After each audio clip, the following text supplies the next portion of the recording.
नमस्कार दोस्तों, स्वागत है आप सभी का आपके अपने YouTube चैनल लर्निंग मातृभाषा हिंदी में। इस चैनल के माध्यम से हम पढ़ रहे हैं पद परिचय और पिछली वीडियोस में हमने सीखा या पढ़ाया गया कि किन किन बातों का आपको पता होना चाहिए पद परिचय करते समय। यदि आपको उन बातों का नहीं पता है तो आप जो है पद परिचय नहीं दे सकते हैं, नहीं कर सकते हैं। तो अधिक जानकारी के लिए आप जो है डिस्क्रिप्शन बॉक्स में जाकर के पिछली वीडियो के लिंक से के माध्यम से जानकारी प्राप्त कर सकते हैं कि कौन कौन सी बातें हमें पता होनी चाहिए। क्योंकि आज जो हम करने जा रहे हैं वो है अव्यय। अव्यय दोस्तों हमारे पास 7वें नंबर पर आता है। मैंने उसमें लिखवाया था कौन कौन से पॉइंट हमें पता होना चाहिए। अव्यय या अविकारी शब्द, इनको हम कहते हैं अविकारी। और अविकारी का मतलब होता है जिसमें लिंग, वचन और कारक के अनुसार किसी प्रकार का परिवर्तन नहीं होता है, उनको अविकारी कहा जाता है। ये भी बात हम पिछली वीडियो में कर चुके हैं। और इसके अंतर्गत हमने जो है लास्ट जो पढ़ा था वो समुच्चय बोधक अव्यय था। संबंध बोधक अव्यय हमने पढ़ा, समुच्चय बोधक अव्यय हमने पढ़ लिया है।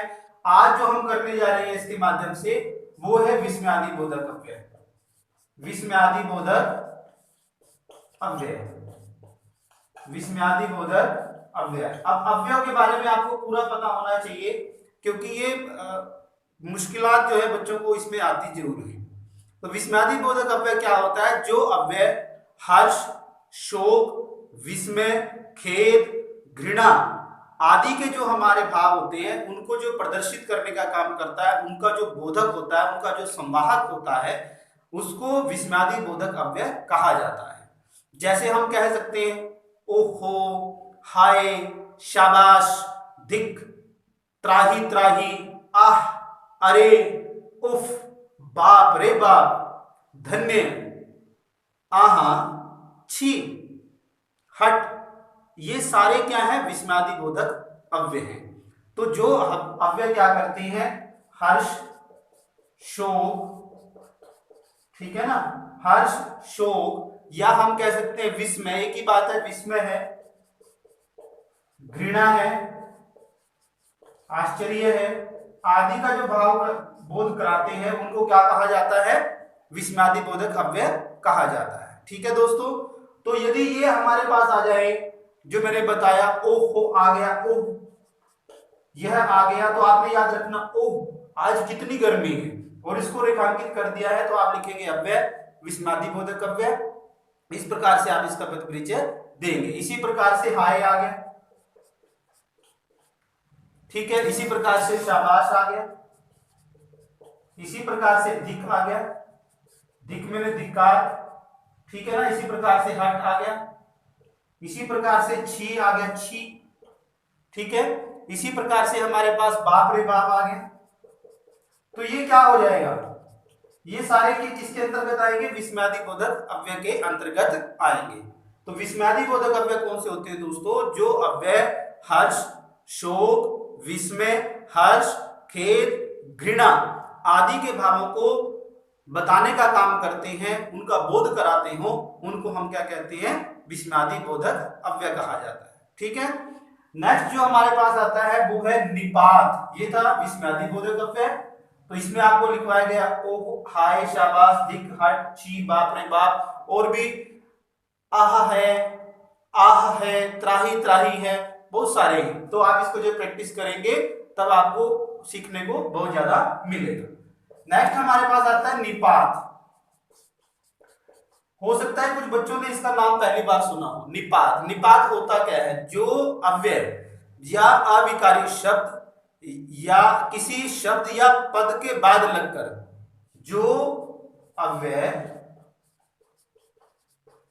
किसी शब्द या पद के बाद लगकर जो अव्यय किसी शब्द या पद के बाद लगकर उसके अर्थ में विशेष प्रकार का बल देते हैं।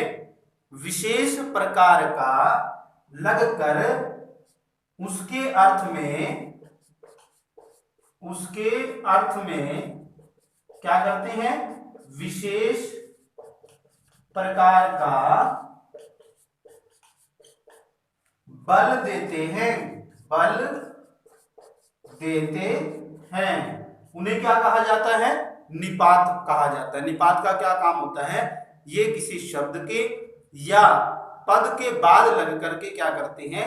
उसके अर्थ को विशेषता प्रदान करने का काम करते हैं, उसे निपात कहा जाता है। जैसे ही, मात्र,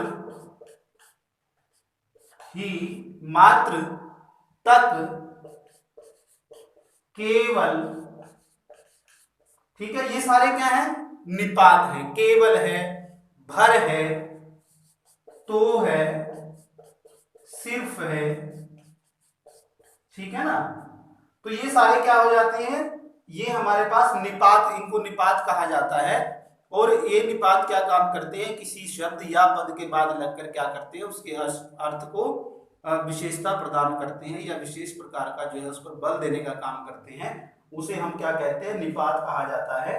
जैसे यह कार्य मुझे ही करना है, यह कार्य मुझे ही करना है। अब मैंने मुझे पर बल देने के लिए ही का प्रयोग कर दिया। अब इसका मतलब क्या हुआ कि मुझे ही करना है। अब इस शब्द पर मैंने जोर डाल दिया है, बल दे दिया है कि यह कार्य मुझे ही करना है, यानी मैं ही इस कार्य को करूंगा, कोई और कार्य को नहीं कर सकता है। तो इससे क्या हो गया? इसको बल मिल गया। मुझे केवल 20 रुपए चाहिए। अब मुझे केवल 20 रुपए चाहिए, मुझे केवल 20 रुपए चाहिए, मुझे 20 चाहिए, मुझे दूसरे से कोई मतलब नहीं है।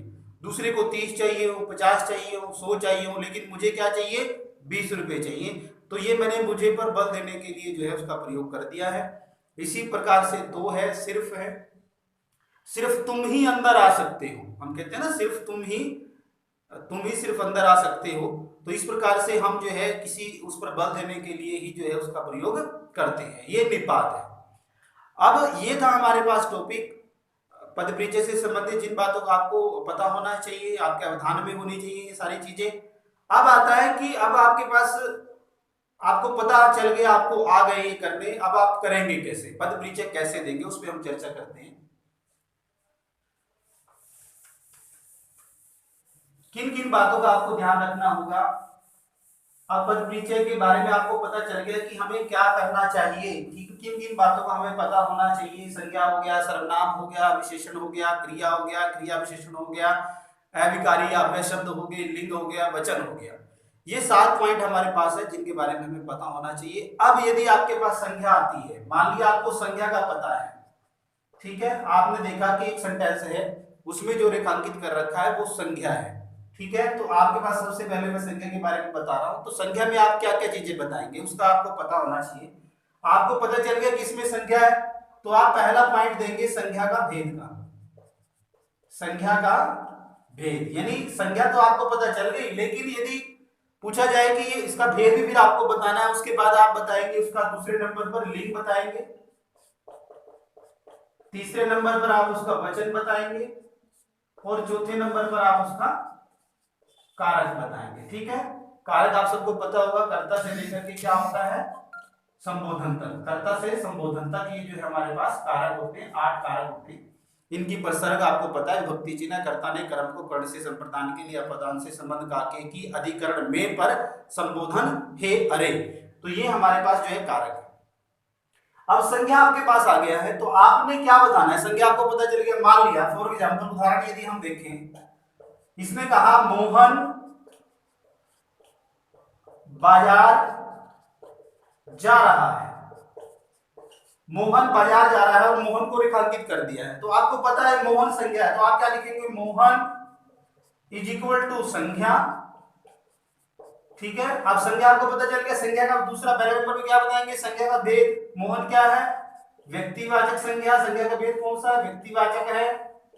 हम मोहन लिंग कौन सा, दूसरे नंबर पर लिंग बताएंगे। दूसरा मोहन क्या है, पुल्लिंग है स्त्रीलिंग है, पुल्लिंग है, तो यहां पर हम पुल्लिंग लिख देंगे, ठीक है। अब इसका वचन बताएंगे तीसरे नंबर पर। मोहन का वचन क्या है, वचन यहां से पता चलेगा, मोहन बाजार जा रहा है, मोहन बाजार जा रहा है, तो मोहन बाजार जा रहा है अकेला है, तो एक वचन हो गया। कौन सा वचन हो जाता है, एक वचन। अब कारक में क्या जाएगा, अब कारक कौन सा है? मोहन बाजार जा रहा है, कौन जा रहा है? मोहन। मोहन करता है, तो कौन सा कारक आ जाएगा? मोहन जो है वो कर्ता कारक है। कौन सा कारक है? कर्ता कारक। ये कर्ता जो काम को कर रहा है, जो क्रिया को कर रहा है, उसको हम कर्ता कहते हैं। ठीक है दोस्तों। नेक्स्ट हमारे पास आता है सर्वनाम। अब सर्वनाम आपको पता चल गया भाई, सर्वनाम इसके अंदर है, तो आपको इसमें भी पहले नंबर पर क्या होगा? सर्वनाम का भेद लिखेंगे आप। सर्वनाम का भेद आपको पता होना चाहिए। दूसरे नंबर पर वही आपका लिंग आ जाएगा। तीसरे नंबर पर वही आपका वचन आ जाएगा। चौथे नंबर पर वही आपका कारक आ जाएगा। ठीक है। अब जैसे वह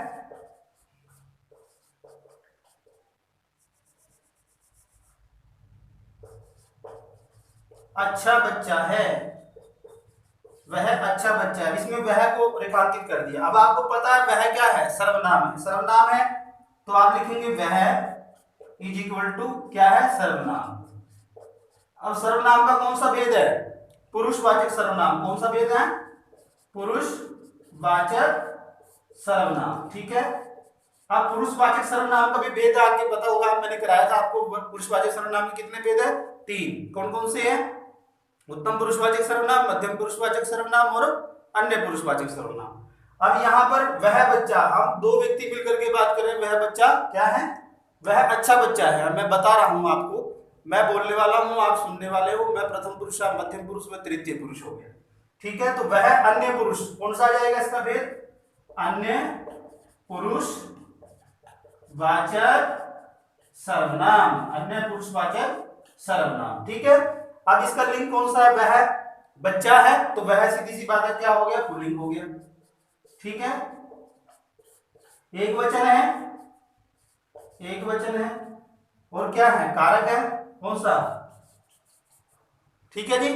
तो इस प्रकार से हमारे पास ये वचन, इस प्रकार से हमने इसका पद परिचय देना है। चलिए नेक्स्ट देख लेते हैं।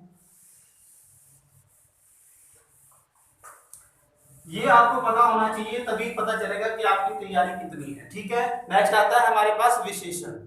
विशेषण में भी आप क्या करेंगे?